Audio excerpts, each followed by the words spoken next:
You've been lied to about organizing your home. Not a small lie, a massive one.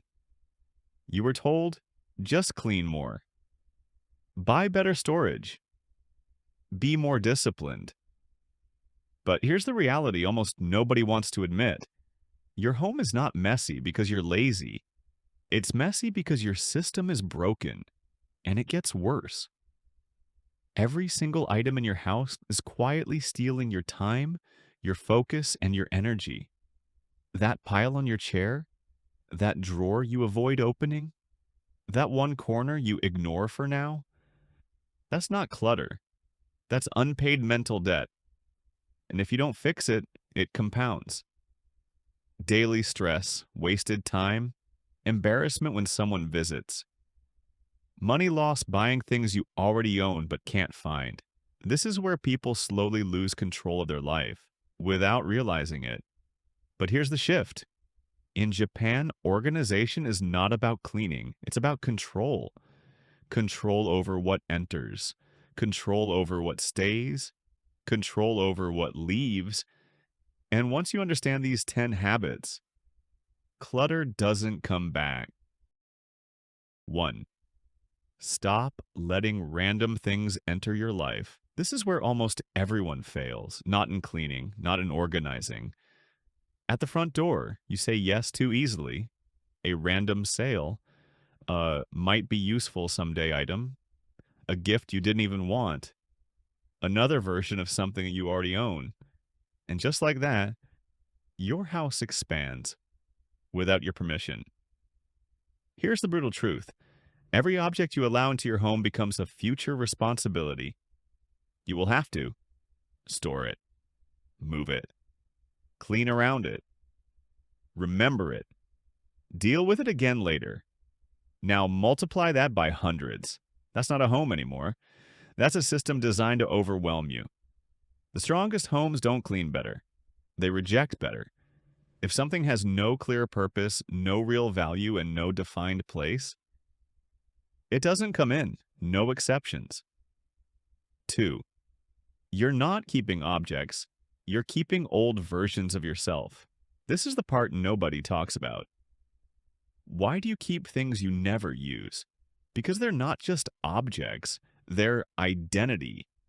That shirt? The version of you who used to go out more. That notebook?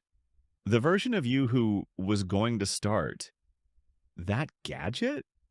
The version of you who thought this would change everything. But it didn't. And now it just sits there, taking space in your home and in your head. Here's the uncomfortable truth. Keeping it doesn't honor the past. It traps you inside it. Every time you keep something out of guilt, you are choosing who you were over who you are. Ask one brutal question. If I saw this in a store today, would I buy it again? If the answer is no, it doesn't belong in your life anymore. 3. If your stuff keeps growing, your life will collapse. This is math, not motivation. Most people declutter once, feel proud, then go right back to buying more. That's why nothing changes. You removed chaos temporarily, but you didn't stop the source. That's where the one in, one out rule destroys excuses. You buy one thing leaves. Clothes, gadgets, books, doesn't matter.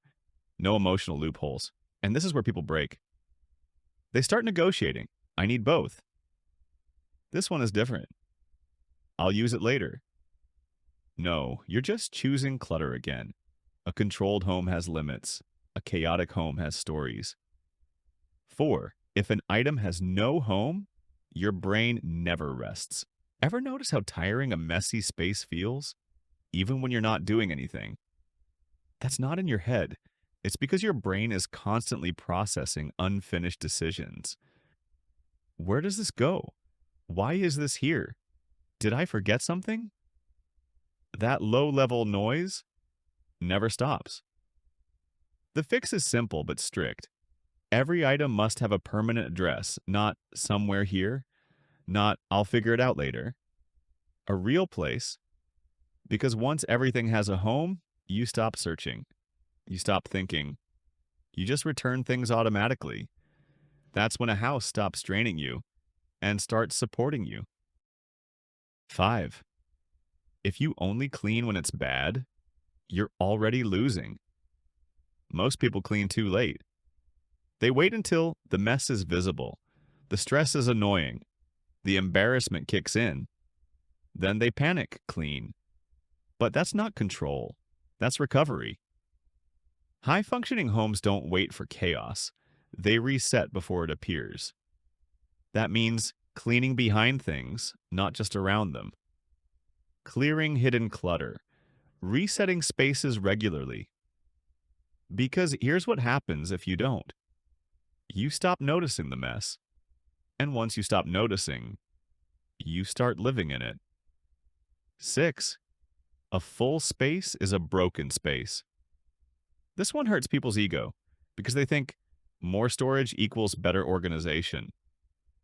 Wrong. A fully packed drawer is not efficient. It's fragile. One more item, and everything collapses. That's why the 80% rule exists. Drawers, closets, shelves. Never fill them completely. Leave space. Because space is what allows movement, visibility, ease. Without it, putting things away becomes annoying. And once something feels annoying, you stop doing it. That's how clutter wins. 7. You didn't finish the task. You just left the mess.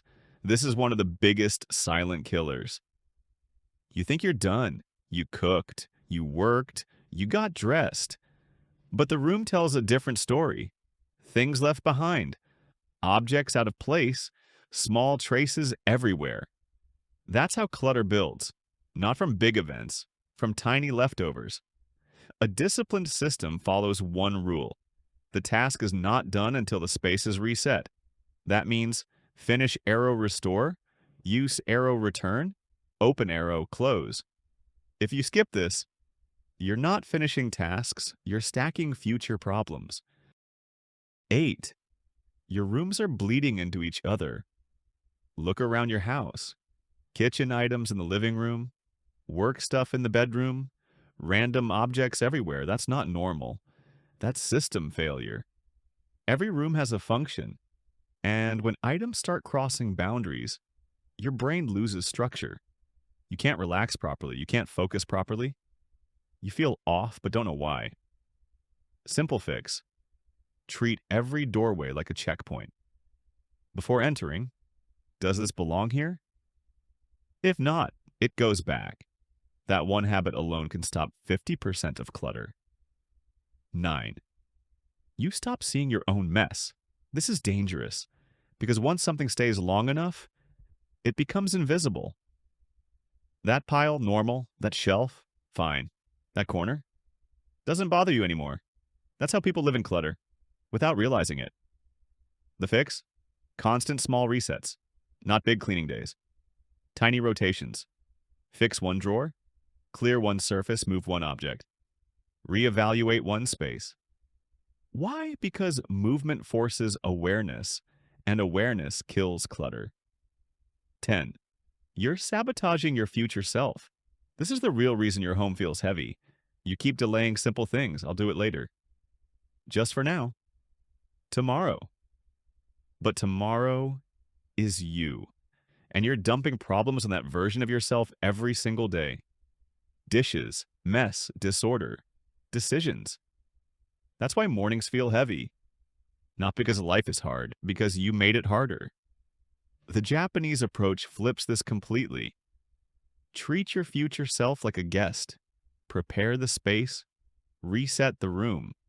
Make things easy for the next version of you. And when you walk into a clean, ready environment, you feel it instantly. Relief, clarity, control. This is not about cleaning. This is about power. Power over your environment. Power over your habits. Power over your mental space. Most people live inside systems that slowly drain them. Then wonder why they feel tired. You don't need more motivation. You need a better system. Because once your home works, your life gets easier without effort. And almost nobody realizes this until it's too late. The chaos outside is normal. The chaos inside is a choice.